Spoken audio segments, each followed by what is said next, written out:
Hello friends, আপনারা যারা টিকটকে এরকম কার্টুন দিয়ে নিজের ছবিতে ভিডিও তৈরি করতে চান তাদের জন্য আজকে এই ভিডিওটা ইদানিং টিকটক এবং লাইকিতে খুবই পরিমাণে ভাইরাল হচ্ছে। কিভাবে এই ভিডিওটা তৈরি করবেন সবকিছু দেখাবো, চলুন ভিডিও শুরু করি।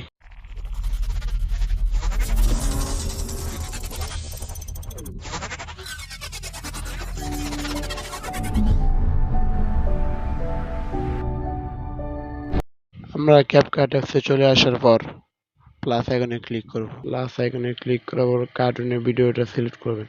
এই কার্টুনের ভিডিওটা আমি আমার ডিসক্রিপশনে দিয়ে দিব। বাম দিকে স্লাইড করে অ্যাড এন্ডিং অপশনটি ডিলিট করে দিবেন। ডিলিট করার পর প্লাস আইকনে ক্লিক করে আপনারা আপনাদের 12 থেকে 13টা ছবি সিলেক্ট করে নেবেন। সিলেক্ট করার পর অ্যাড অপশনে ক্লিক করবেন। ক্লিক করার পর যেসব ছবি বর্ডারে কালো দাগ দেখাবে সেসব ছবির উপর ক্লিক করে দুই ফিঙ্গার দিয়ে জুম করে বর্ডারগুলো রিমুভ করতে হবে। এইভাবে বড় করে নেওয়ার পর বর্ডারগুলো রিমুভ হয়ে যাবে। এইভাবে সবগুলো ছবির বর্ডার রিমুভ করে দিবেন। আমি আমার ছবির বর্ডারগুলো রিমুভ করে দিচ্ছি। ছবির বর্ডার রিমুভ করার কাজ শেষ হয়ে গেলে আপনারা প্রত্যেকটি ছবির ডিউরেশন 0.5 সেকেন্ড করে দিবেন। এই দেখেন, ছবির উপর ক্লিক করে 0.5 সেকেন্ড করে দেবেন। উপরে ছবির উপরে দেখা যাবে 0.5 সেকেন্ড। ঠিক এইভাবে আপনারা প্রত্যেকটি ছবির ডিউরেশন 0.5 সেকেন্ড করে দেবেন। আমি আমার ছবিগুলো ডিউরেশন 0.5 সেকেন্ড করে দিচ্ছি, আপনারাও করে দিবেন। এইভাবে ছবির ডিউরেশন 0.5 সেকেন্ড করার পর ছবির কাজ শেষ হয়ে যাওয়ার পর আপনারা অডিওতে ক্লিক করবেন, এক্সট্রাতে ক্লিক করবেন। যে ভিডিওটা ডাউনলোড করবেন সঙ্গের সেই ভিডিওটাতে ক্লিক করবেন। ভিডিওর সংটা এখানে অডিও হয়ে সেট হয়ে যাবে।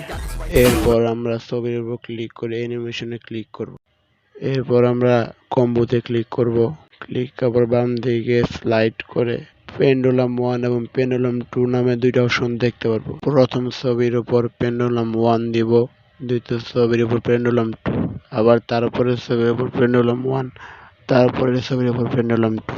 এইভাবে 1 2 1 2 করে সেট করে নিতে হবে। এইভাবে আমি আমার সবগুলো ছবিতে পেন্ডুলাম 1 পেন্ডুলাম 2 সেট করে নিতেছি, আপনারাও সেট করে নেবেন। এই দেখেন আমার সবকিছু সেট করার কাজ হয়ে গেছে। এই দেখেন, অ্যাপস এর ভিতরে ছবি কিছুটা আটকাতে পারে, কিন্তু টেনশন করবেন না। ভিডিও সেভ করার পর গ্যালারিতে ছবি ঠিক হয়ে যাবে।